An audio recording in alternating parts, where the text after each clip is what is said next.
Hi കൂട്ടുകാരെ, അജ്മിയുടെ പുട്ടുപൊടി വെച്ചുകൊണ്ട് ഒരു പുട്ടാണ് ഉണ്ടാക്കാൻ പോകുന്നത്.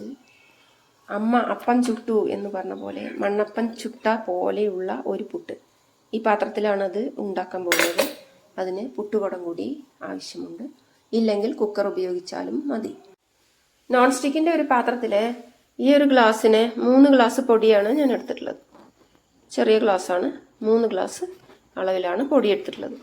അതിലേക്ക് 1 ടീസ്പൂൺ ഉപ്പാണ് ചേർത്ത് കൊടുക്കുന്നത്. അതിനുശേഷം ഇത് കൈ വെച്ചിട്ടൊന്ന് നല്ലപോലെ കുഴച്ചെടുക്കാം. ഇനി നമുക്ക് ഒരു 3 ഗ്ലാസ് വെള്ളം ചൂടാക്കാൻ വെക്കാം. പൊടി ഉപ്പൊക്കെ എല്ലാ ഭാഗത്തും ആവും വിധം വെറുതെ ഒന്ന് കുഴച്ചിട്ടുണ്ട്. വെള്ളം ചൂടാക്കി എടുത്തിട്ടുണ്ട്. ഒരിക്കലും വെള്ളം തിളക്കരുത്. ഇളം ചൂട്, മുഴുവനൊന്നും ഒഴിച്ചു കൊടുക്കരുത്. ഏകദേശം 1 ഗ്ലാസ് ഒഴിച്ചു കൊടുക്കുക. അതിനുശേഷം ഇത് ഒന്ന് കുഴച്ചെടുക്കുക. 1 ഗ്ലാസ് മതിയാവും. ഇനി നമുക്ക് ആവശ്യമുണ്ടെങ്കിൽ ഒഴിച്ചാൽ മതി. നല്ലപോലെ കട്ട കെട്ടാതെ ഇങ്ങനെ അമർത്തി അമർത്തി കുഴച്ചെടുക്കുക.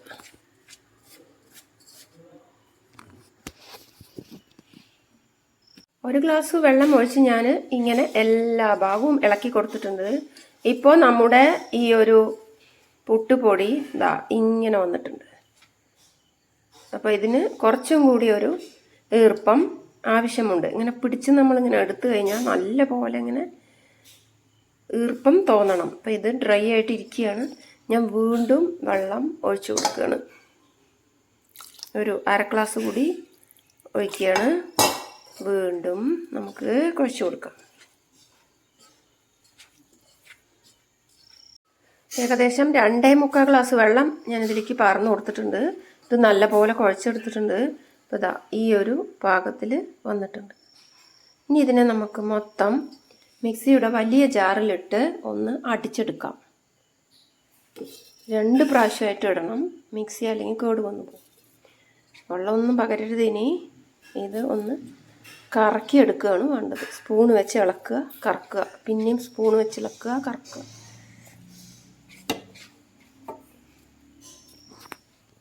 ഒന്ന് കറക്കിയെടുത്ത ശേഷം നമ്മൾ ഇങ്ങനെ കൊട്ടി കൊടുത്താൽ മതിയാവും. വീണ്ടും കറക്കിയെടുക്കണം, വീണ്ടും കറക്കിയെടുക്കണം. അങ്ങനെ എല്ലാ ഭാഗവും ഒന്ന് അടിച്ചെടുക്കണം. ഇപ്പോൾ ഇത് റെഡി ആയിട്ടുണ്ട്. ഇങ്ങനെ വരും. ഈ ഒരു ഷേപ്പിലാണ് വരിക. അടിയിലൊന്നും ഒട്ടിപ്പിടിച്ചിട്ടില്ല. വെള്ളം ഏറിക്കഴിഞ്ഞാൽ അടിയിൽ ഒട്ടിപ്പിടിക്കും. ഈ വെള്ളം കറക്റ്റ് ആവണം. ഇപ്പോൾ നമ്മുടെ പുട്ടുപൊടി പഞ്ഞി പോലെ ആയിരിക്കുകയാണ്, പഞ്ഞി പോലെ. ഇനി ബാക്കിയുള്ളതും കൂടി ഇതുപോലെ അടിച്ചെടുക്കാം. ഇതെന്തിനാ ചെയ്യണമെന്ന് വെച്ചാൽ നമുക്ക് പുട്ടിൻ്റെ എണ്ണം കൂടുതൽ കിട്ടും. കൂടുതൽ പൊന്തി വന്ന് കൂടുതൽ പുട്ടുണ്ടാക്കാൻ നമുക്ക് കഴിയുകയും ചെയ്യും. നല്ല സോഫ്റ്റ് ആയിരിക്കുകയും ചെയ്യും. അപ്പോൾ നമ്മുടെ പുട്ട് നനച്ചത് റെഡി ആയിട്ടുണ്ട്. ഇനി ഇത് ഫ്രിഡ്ജിലോട്ട് വെക്കുകയാണ്. നേരം വെളുത്തിട്ടാണ് ഞാൻ ഇത് ഉണ്ടാക്കാറ്. അപ്പോൾ ഇപ്പോൾ വൈകുന്നേരമാണ്. ഇത് ഫ്രിഡ്ജിലേക്ക് അടച്ചിട്ട് എടുത്ത് വയ്ക്കും. രാവിലെയാണ് ഉണ്ടാക്കുന്നത്. അപ്പോൾ രാവിലെ ഉണ്ടാക്കുന്നതാണ് അടുത്തതായി ഞാൻ പരിചയപ്പെടുത്തുക. പുട്ടിലേക്ക് ഞാനൊരു വൻപയർ കറിയാണ് ഉണ്ടാക്കുന്നത്.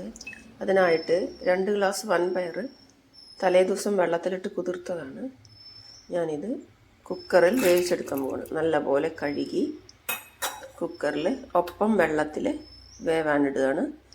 ഇതിൻ്റെ കൂടെ തന്നെ ഉപ്പ് ചേർത്തിയിട്ടുണ്ട്. ഇനി നമ്മളിതിൽ ചേർത്ത് കൊടുക്കാൻ പോകുന്നത് 1/2 ടീസ്പൂൺ മുളക് പൊടിയും 1/4 ടീസ്പൂൺ മഞ്ഞൾപ്പൊടിയുമാണ്. ഇനി ഇത് നല്ലപോലെ ഒന്ന് ഇളക്കിയ ശേഷം നമുക്ക് 4 വിസിലടിച്ച് വേവിക്കാം. ഞാനിപ്പോൾ ഫ്രിഡ്ജിൽ നിന്ന് പുട്ടിന് കുഴച്ച് വെച്ച പൊടി പുറത്ത് വെച്ചിരിക്കുകയാണ്. ഇതിൻ്റെ ഒരു തണുപ്പ് മാറി നമ്മുടെ ഈ കാലാവസ്ഥയോട് ചേരുന്ന സമയം ഏകദേശം 1 മണിക്കൂർ കഴിഞ്ഞിട്ടാണ് പുട്ടുണ്ടാക്കുന്നത്. ഇപ്പോൾ അത് ഇങ്ങനെ ആയിട്ടുണ്ട്. അപ്പോൾ നമുക്ക് ഇത് വെന്ത് വരുമ്പം വേറിട്ട് പോകും. അതുകൊണ്ട് കുറച്ച് വെള്ളം നമുക്ക് തെളിച്ച് കൊടുത്തിട്ട് വേണം ഇത് ഉണ്ടാക്കിയെടുക്കാൻ. പച്ചവെള്ളം തെളിച്ച് കൊടുക്കുക. ഇനി ഇതിലേക്ക് ഞാനൊരു അരമുറി നാളികേരമാണ് ചിരവി എടുത്തിട്ടുള്ളത്. അത് ഇതിനൊപ്പം തന്നെ ഇട്ട് ഇളക്കി കൊടുക്കണം. നാളികേരം ഈ പൊടിയോടെ ഒപ്പം ഇട്ട് നല്ല പോലെ മിക്സ് ചെയ്യണം. ഇപ്പം ഇത് നല്ല പരുവായി വന്നിട്ടുണ്ട്. ഇനി നമുക്ക് പുട്ടുണ്ടാക്കി എടുക്കാം.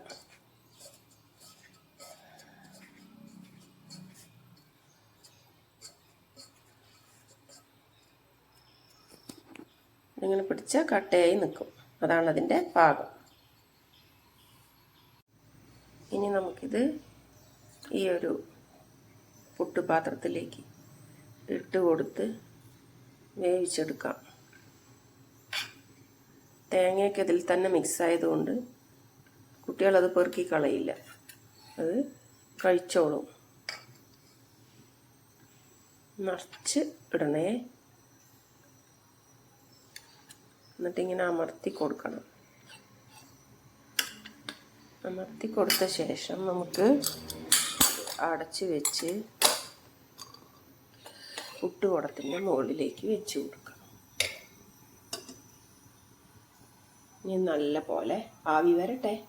പുട്ടിനിപ്പോൾ ആവി വന്നിട്ടുണ്ട്. തീയൊന്ന് കുറച്ച ശേഷം നമുക്കിത് പതുക്കെ പിടിച്ച് എടുക്കാം.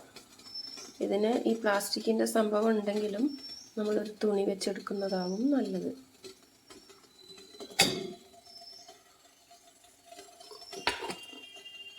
ഇനി ഇത് തുറന്ന് നോക്കാം. നല്ലപോലെ ഇത് വെന്ത് വന്നിട്ടുണ്ട്. ഇനി ഇത് നമുക്ക് ഒരു പാത്രത്തിലേക്ക് മാറ്റാം. ഒന്ന് ആറിയ ശേഷം മാറ്റുകയാണെങ്കിൽ നല്ല ബലത്തിൽ തന്നെ കിട്ടും. എന്തായാലും ഇപ്പം തന്നെ മാറ്റുകയാണ്. ഇനി ചില്ലെടുക്കാം. അപ്പം ചുട്ട പോലെ ഇല്ലേ? സൂപ്പർ പുട്ട്. ചിരട്ടപ്പുട്ട് എന്നാണ് ഇത് അറിയപ്പെടുന്നത്. പണ്ട് ചിരട്ടയിലാണ് ഉണ്ടാക്കിയിരുന്നത്. ഇപ്പം ഇതിൻ്റെ പാത്രമൊക്കെ നമുക്ക് വാങ്ങാൻ കിട്ടും. ഇത് പ്രത്യേകം ശ്രദ്ധിക്കേണ്ട കാര്യം, നല്ല പോലെ വേവാൻ ശ്രദ്ധിക്കണം. നല്ല പോലെ വെന്തിട്ട് വേണം ഇത് എടുക്കാൻ. ഇതിൻ്റെ ഒപ്പം തന്നെ നേന്ത്രപ്പഴം പുഴുങ്ങിയത് വട്ടത്തിൽ അരിഞ്ഞു ചേർത്തും ഉണ്ടാക്കാം. അപ്പോൾ കുട്ടികൾക്കത് ശരീരത്തിലേക്ക് ചെല്ലുകയും ചെയ്യും. നല്ല ആരോഗ്യപ്രദമായ ഒരു ബ്രേക്ക്ഫാസ്റ്റ് ആവുകയും ചെയ്യും. ഇത് ഫ്രിഡ്ജിൽ വെച്ചോളണം എന്ന് നിർബന്ധമില്ല. അപ്പളേ തന്നെ നമുക്ക് ഉണ്ടാക്കിയെടുക്കാവുന്നതേ ഉള്ളൂ. ഞാൻ പണി ലാഭത്തിന് വേണ്ടിയാണ് രാവിലെ എണീച്ച് കുഴയ്ക്കുകയും മിക്സിയിൽ അരയ്ക്കുകയും ഒന്നും വേണ്ടല്ലോ എന്ന് വിചാരിച്ചാണ് വൈകിട്ടത് ചെയ്തു വെച്ചത്. അപ്പോൾ തന്നെ ഉണ്ടാക്കുകയാണെങ്കിൽ ഒന്നും കൂടി ടേസ്റ്റ് ആയിരിക്കും. ഇനി നിങ്ങളിത് ട്രൈ ചെയ്യൂ. പയറിപ്പം നല്ലപോലെ വെന്ത് വന്നിട്ടുണ്ട്.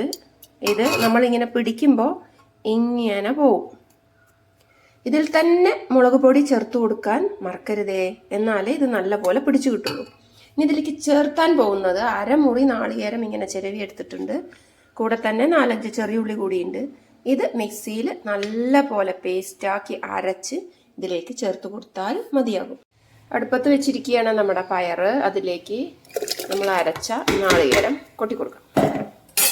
നല്ലപോലെ ഇളക്കി 5 മിനിറ്റ് ഇത് നല്ലപോലെ തിളച്ച് വരട്ടെ. പയർ കറിയിലേക്ക് വറുത്തിടുന്നതിനായിട്ട് ഞാൻ 2 ടീസ്പൂൺ വെളിച്ചെണ്ണയാണ് ചൂടാക്കി എടുത്തിട്ടുള്ളത്. അതിലേക്ക് കുറച്ച് ചെറിയ ഉള്ളി വട്ടത്തിൽ അരിഞ്ഞതാണ് ഇട്ട് കൊടുക്കുന്നത്.